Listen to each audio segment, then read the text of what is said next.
चले जुआ की बाजी हो झूठी नपूरी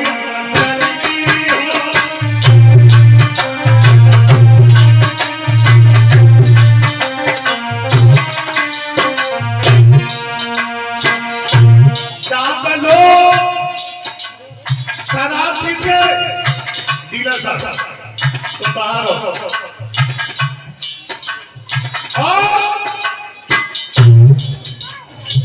जहां पर लोग झूठ का साथ दे रहे हैं तो बाहर हो और जहां पर पदचलन स्त्रियां रहती हैं तुम कहां पर हो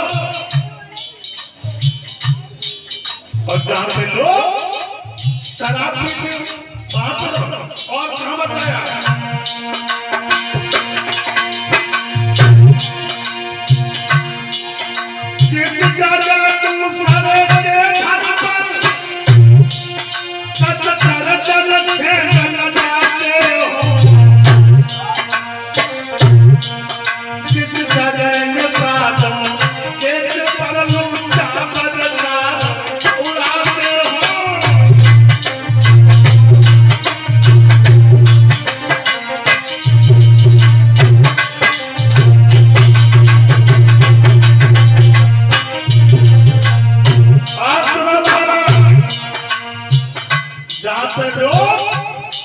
दूसरे के धन को हड़पना चाहते हो तो वहां पर रहो और कहां बताया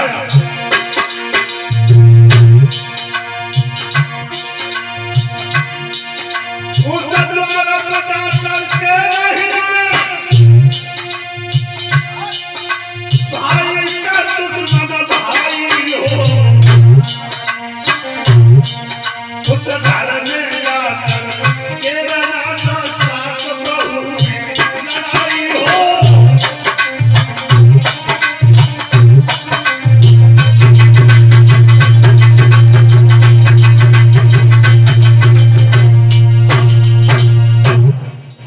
जहां पर सास बहू की लड़ाई हो तुम वहां पर रहो और जहां भैया भैया हिस्सा के ऊपर न रहे हो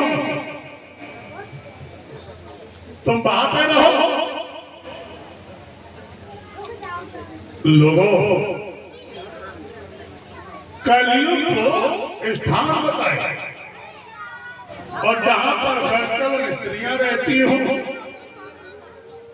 कलयुग मान लगो महाराज सब गंगा करके जगह बताई जाएगी नीची जगह तेलुगु में बताई नीची जगह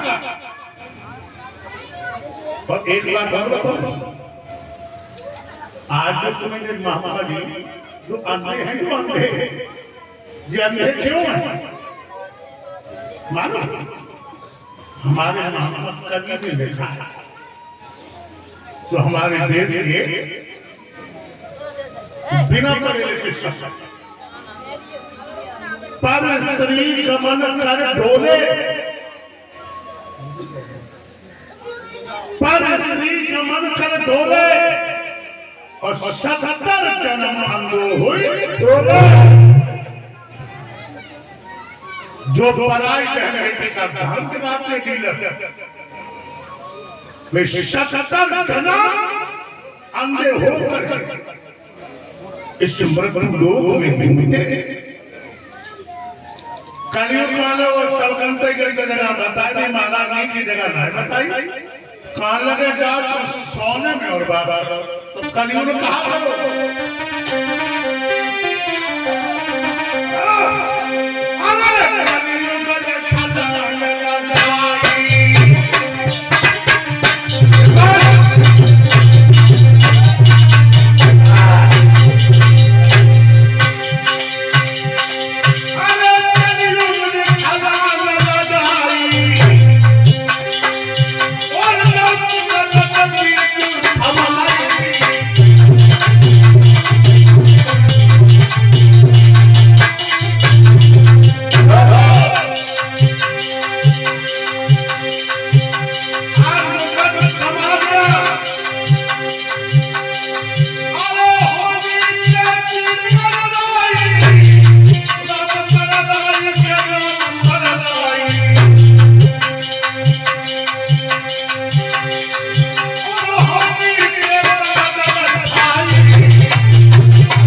दिल्ली के राजा परीक्षित ने फिर मुकुट में छलांग मार के बैठे।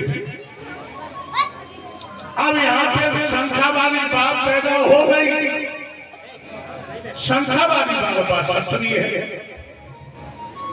इधर तो सोने में कलियुग का वास बताया और इधर भगवान क्या करेंगे, धातुओं में हम सोना है। और जहां तक भगवान का वास होगा वहां पर कलियुग का वास होगा नहीं हो सकता। तो अब समझिए कि सोने में वास है, जो चोरी से लाया हुआ, जो तुम्हारी खून पसीना की कमाई नहीं है, उसमें कलियुग का वास निश्चय है। दिल्ली के राजा परीक्षित एक शिकार करने को गए।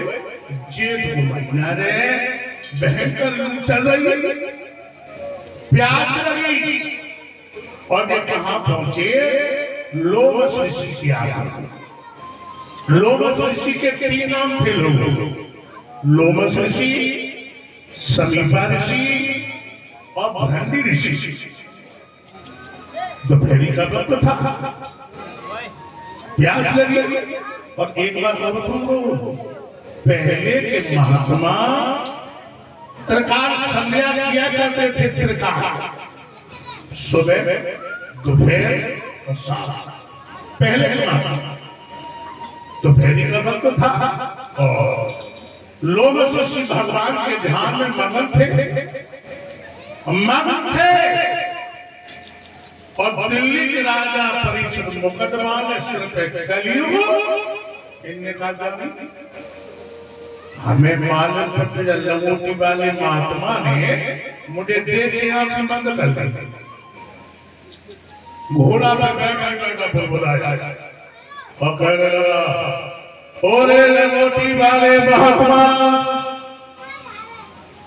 अरे ठीक है तुम आंखें बंद कर लेता, मैंने संतान होगा। अरे ठीक है तुम आंखें बंद कर लेता, मैं रूप होगा, मुझे अपने रूप का घमंड होगा, अपने पैसे का घमंड होगा। ओरे नीच, तूने ये आंखें बंद क्यों की? घोड़ा से नीचे उतरा, बहन पे मारा हुआ सर्प पड़ा, तलवार की नोक से उठाया और वह भोले भाले महात्मा के गले से लपेट दिया। घोड़ा पर बैठा चला गया। इधर लोमस ऋषि का बेटा सनी ऋषि नदी में स्नान कर रहा था। ऋषिपुत्रों ने जाकर के कही कि भैया तुम तो ये स्नान कर रहे हो और तुम्हारी दिल्ली की राजा परीक्षित हो, तो एक बाप को अपमान करिए। मरा हुआ सर्प गले में एक भागा, अपने बाप के सामने पहुंचा। जब गले में सर्प देखा, हाथ में जल लिया और श्राप दिया। क्या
तुझे तत्थ दसेगा और तेरी मृत्यु हो जाएगी। मृत्यु लोमश ऋषि की आंखें खोलती। पता चला कि मेरे बेटा ने ऐसे धर्मात्मा राजा को श्राप दे दिया, अपने कर्म पर अपने शिष्य को बुलाया और कहा कि जाओ दिल्ली के राजा परीक्षित को अवगत कराओ, आपके 7 करोड़ तत्व दसेगा और उसकी मृत्यु हो जाएगी और सब का डटा हुआ इंसान कभी उत्तम गति नहीं पाता। समझ रहे? और ये जो परीक्षित ने अपने मुकुट उतार के सिंहासन पर रखो, आवाज आई पाप पाप पाप। अब तो खेल बिगड़ गया। दिमाग पर भाला वाले से बच जा, भाला वाले से बच जा, लेकिन अब माला वाले की चोट नहीं झेले। दुखिया कौन सताइए, दुखिया गए रोए और दुखिया तो मुखिया सुने फिर तेरी गत का। दिमाग मेरे भैया, अब एक दिमाग में बात आ गई कि जो श्राप लगा था, श्राप दिल्ली के राजा परीक्षित को लगा जो श्राप हमें में समय को लगो, जितने बैठे सब लगो, परीक्षित को ना लगो, क्योंकि हम 7 ही दिन में आए हो और 7 ही दिन में जा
भजन किया गया पागल हुई बना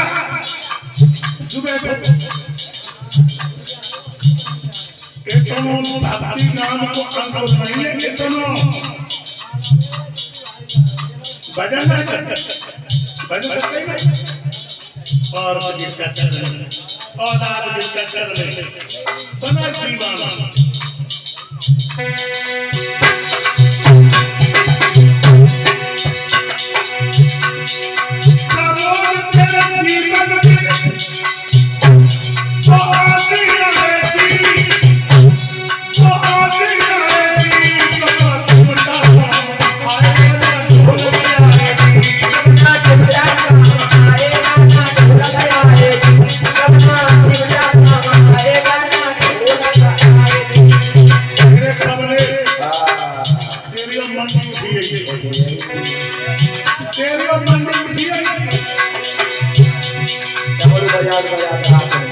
क्या क्या क्या कर चुका हूँ ये याद है मुझे, आगे क्या क्या करूंगा। दीगर मरने के बाद एक गलती और होगी हमसे, ये दुनिया पीछे चलेगी, मैं तुम्हारे कानों पर चलूंगा, मैं तुम्हारे कानों पर चलूंगा। क्यों?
आबाद आई पाप पाप इस साथ में लोग बड़े तच्छ से मेरी मृत्यु है। अपने बेटा जनरल को बुलाया और कहा कि बेटा अब दिल्ली का राज तुम संभालो, मैं तो भगवान का भजन करूंगा।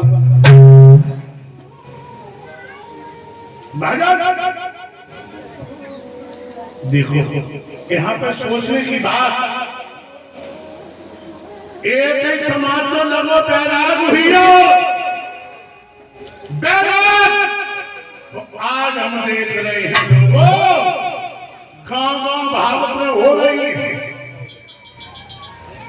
अब देखेंगे 7 दिन तक एकत्र लोग लगते होंगे मामा गरीब की दरबार ना मरी पर कथन बात को बैराग और न सदवई बैराग नहीं गए, लेकिन दोष हमको लाया। दोष नहीं, दोष इसका जब प्रभु ने 5 तत्व की रक्षा करी, जब पाप से बिल्कुल मैली हो आने नए दोई चदरिया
चलो बाबा कबीर दास के संग तो भागवत हो रही है, चलो सुनिए। तो लोग क्या कहते थे, क्या करते थे, मरने का टाइम नहीं है, बहुत जरूरी काम है, मरने का टाइम है नहीं, लेकिन मर भी जाते। लेकिन भगवान की कथा के लिए चाल रही है, ताश खेलने को समय और बनाई रहने का जोड़ा डालने का समय, हम भोला नाचती हो, पैसा नाच रही हो बात के समय, लेकिन दीना ना कथा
छठी को बैराग हो गया, लोगों भगवा बाने में आ गए, भगवा बाने में सारे अहो वो दृश्य देखने के लायक, एक तरफ तो गंगा मैया लहरा रही और एक तरफ भोगी के सिर पर योग की खबरियां दिखला रहा। समझो लोगों, जो राजा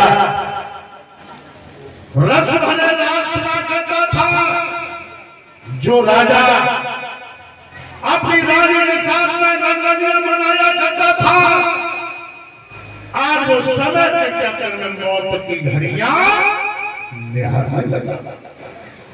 इसे कहते हैं समय वक्त। लोगों वक्त का हार से गुलाम है, आदमी सिकंदर नहीं है, वक्त सिकंदर है ना। अरे आदमी कुछ नहीं, वक्त सिकंदर। पहुंच गए हर गंगा के किनारे, दृश्य देखने के लायक। एक तो गंगा मैया लहरा रही है और एक तरफ भोगी के सिर पर योग की खबरियां दिखला रहा। जो राजा रस भरे राग सुना करता था, मौत की घड़ियां निहार रहा।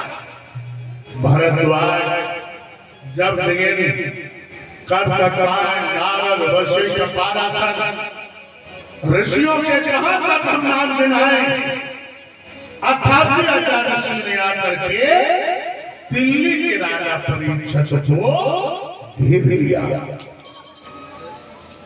और अपनी अपनी बुद्धि के द्वारा मुक्ति का दादा बताने लगे। तब तक व्यास पुत्र सुखदेव भगवान का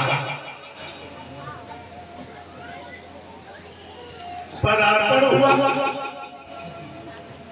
सब महात्माओं ने उठकर के सम्मान किया, तो व्यास ने भी अपने बेटे को प्रणाम किया और कहने लगे, पाराशर को कहना हो गया। तो व्यास जी कहने लगे, हे पाराशर,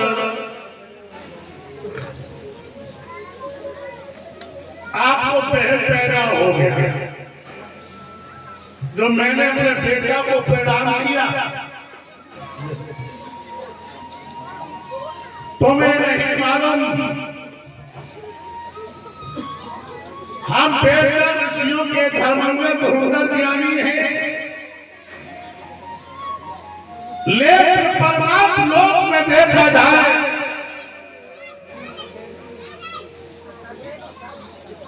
तो सुखदेव जी हम तुमसे बहुत आगे। अरे कान से हीरा निकलता अपना मान पा जाता है और मिट्टी मिट्टी रहती है, हीरा हीरा रहेगा। सुखदेव भगवान आगे बढ़े और कहने लगे, हे परीक्षित महाराज, तुम्हारी मुक्ति में देर नहीं लगेगी, क्योंकि भ्रष्टो भागवता तरंती, भ्रष्ट से भ्रष्ट जी, पापी से पापी इस भागवत रूपी नौका पर बैठ करके पार उतर जाता है। तुम भगवान की कथा तो सुनो। कथा कहने लगे, कथा तुम सुने नहीं। सुखदेव कहने लगे, कथा सुनने से पहले तुम्हें नियम सुनने पड़ेंगे। अब आप लोग सोच रहे होंगे कि साधु की कथा सुनने के नियम भी, हाँ, कथा सुनने के नियम। पहला नियम, आपके क्षेत्र में, आपके गांव में भगवान की कथा होगी दीवानी, तो कैसे जाओ? कपड़ा भरे फटे पुराने हो, साफ और स्वच्छ, और जब जब बात से बिहारी के दरबार में आओ, बाबा गरीबदास के महाराज में आओ दरवाजे पर, तो कभी खाली हाथ नहीं आना चाहिए। चाहे पुष्प हो और चाहे फल हो, खाली आज भगवान की कथा कभी नहीं सुननी चाहिए। इसका मतलब ये नहीं कि पैसे ही ना, अरे तो पुष्प तोड़ करके मेरे ठाकुर के चरणों में समर्पित करो, उसके बाद में कथा और जब कथा पांडाल में बैठ जाओ तो जाना देखो कि ढोलक कैसी बज रही है ना, चिमटा वालों मटक रहो, आनंद नहीं आ रहा। भगवान की कथा में मजा नहीं आता, आनंद आता है। और जो विषय वासना में लिप्त होते हैं वे हमेशा मजा की तरफ भागते हैं। कभी ऊंच नीच का भाव नहीं होना चाहिए कि कथा पांडाल में कोई अगर काटा बैठ गया या हमारा कोई दुश्मन आ गया ना, कभी ऊंच नीच की भाव नहीं होने चाहिए। और जिससे बात विपक्ष से मतलब नहीं होता, कथा का फल उसे प्राप्त होता है। और आजकल हम देख रहे हैं, जब व्यासपीठ को रंगशाला बना दिया, रंगशाला घर तो नहीं भैया, बुजुर्गों को है ना, रंगशाला लोगों इस पीठ के बराबर कोई पीठ नहीं है। लेकिन धन्य कलयुग महाराज, लेकिन सब नहीं है, अगर सब हो जाते तो ये धरती थमेगी, तो धर्म पर ही थमी। सुखदेव भगवान आगे बढ़े और कहने लगे, हे परीक्षित, अब तुम कथा सुन करो। तो दीवानी कंबल बिछाओ परीक्षित जी के लिए, थोड़ा डाल मिल जाएगा, पर बढ़िया डाल ले आओ थोड़ा।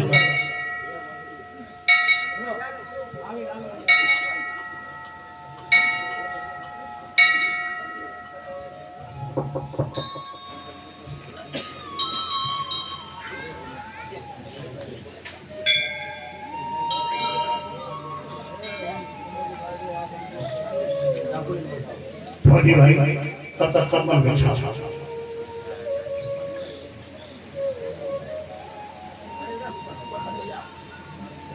अब आप परीक्षा जी के और पास ये बारी बच्चा जो बैठे बिल्कुल नहीं बैठेंगे, ना हो तो परीक्षा जी का गद्दा थोड़ा आगे बढ़ाना, ये काम हो जाएगा। बस बस ऐसा और बस थोड़ा डाल इसी कंबल के नीचे दबा दो। और जो माताएं गद्दी तरफ पैर नहीं किए जाते, ये देवियों में भी गद्दी तरफ पैर नहीं किए जाती, दरबार लगा बाकी में हरी का गद्दी तरफ कोई पैर नहीं करेगा।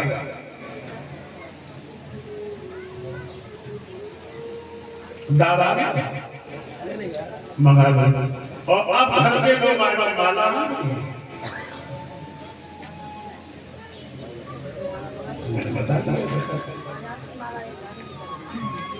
फूल है कि नहीं आ जाओ, तो ऐसे शीघ्र करो।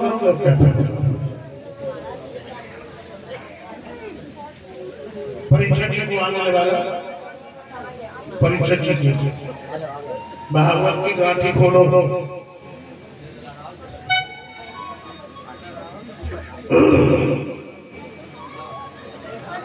यज्ञपति कौन है?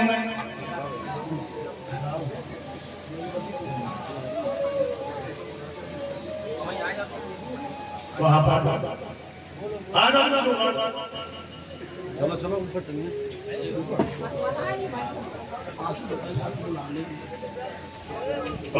एक कुर्सी मिल जाएगी, कुर्सी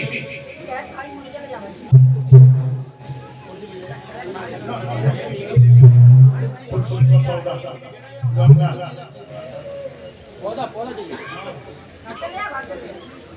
घर पे रखा, अरे जमीन में गड़ा हुआ नहीं। हेलो सर गमला मामा तो आ गए तो कल आ जा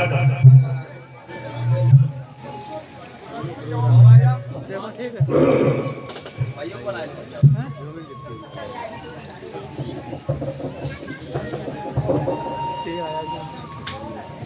और ध्यान आया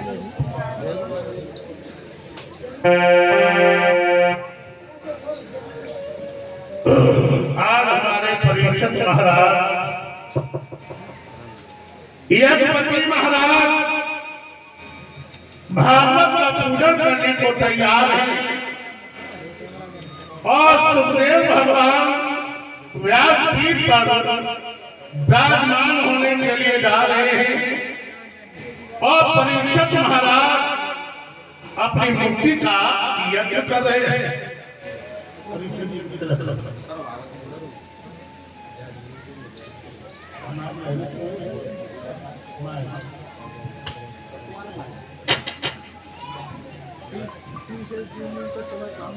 फूल है खाली फूल है। चलिए सभी लोग पहले तिलक परीक्षित जी और उसके बाद यज्ञ कर दीजिए।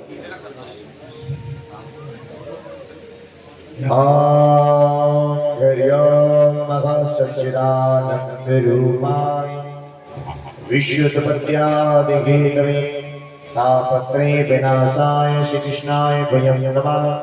शान्ताकारं पद्मनाभं सुरेशं विश्वाधारं गगनसदृशमेघवर्षभागं लक्ष्मीकान्तं कमलनयनं योगविद्यारम्भं वन्दे विश्वगुरुं सर्वलोकैकनाथं। पहले भागवत भगवान को तिलक करें, पुष्प हाथ में ले भागवत भगवान का सम्मान और परिचय जी द्वारा कांठी खोल रहे हैं।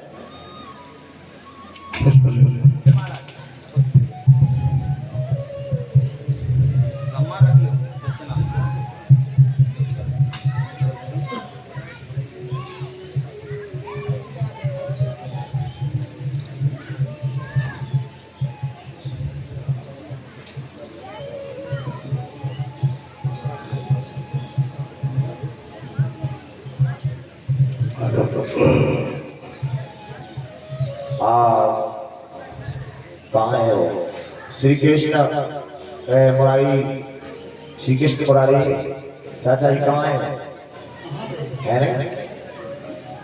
कहाँ है? तो नीचे का नीचे से माला लगा ना आओ। ऐसा मालूम पड़ रहा है कि तुम्हारे को कोई बाहर है, हैं?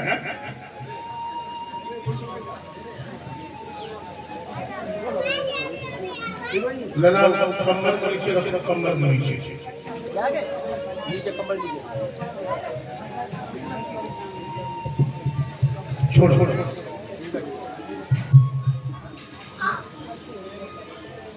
सच्चिदानंद रूपाय विश्वोत्पत्त्यात् हेतवे तापत्राय विनाशाय श्री कृष्णाय वयं नमः। छोड़ो छोड़ो छोड़ो।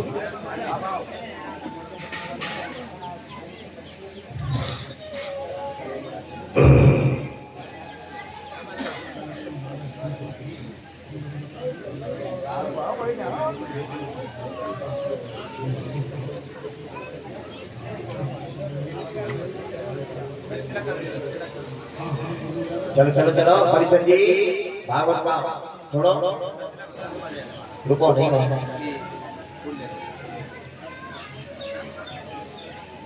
पुष्प मालाएं हैं दीवानी जी, पुष्प माला चलो कल ध्यान रखना है।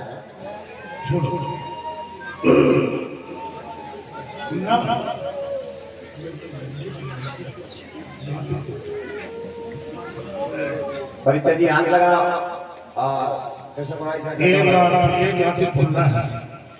हाथ लगा बोले भागवत महापुराण की, बोल गरीबदास महाराज की जय, बोल नवजोता महाराज की जय, बोल प्यारे हनुमत लाल की जय। ठाकुर जी ठाकुर जी को विराजमान करते हो।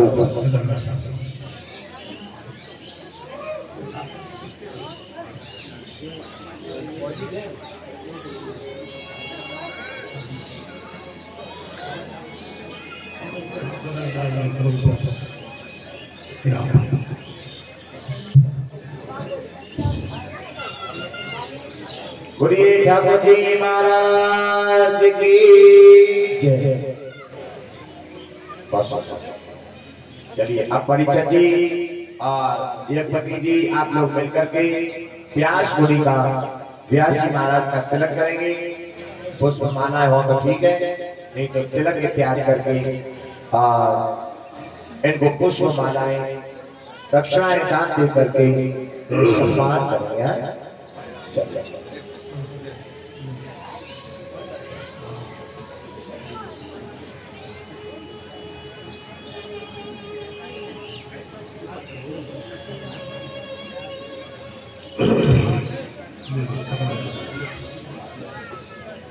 गणेश भगवान का सोच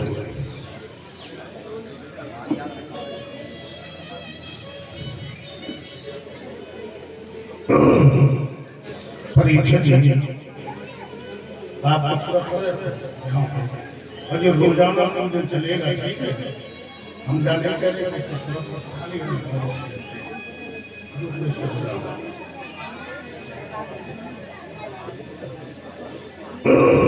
परीक्षा जी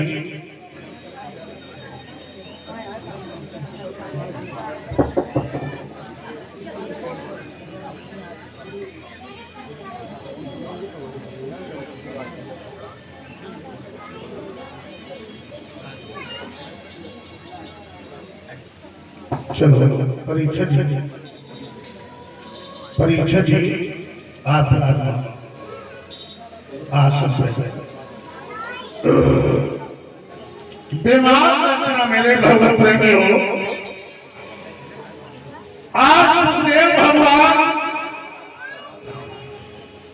अब लोग विराजमान करो अपने हिसाब से नीचे लगा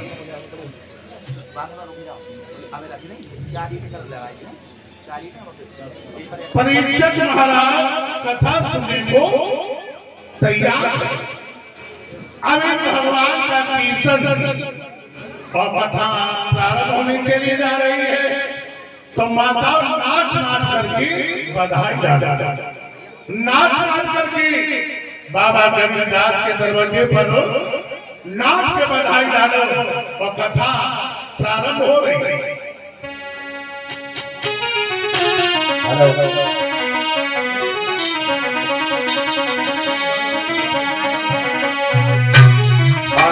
हेलो हेलो हेलो हेलो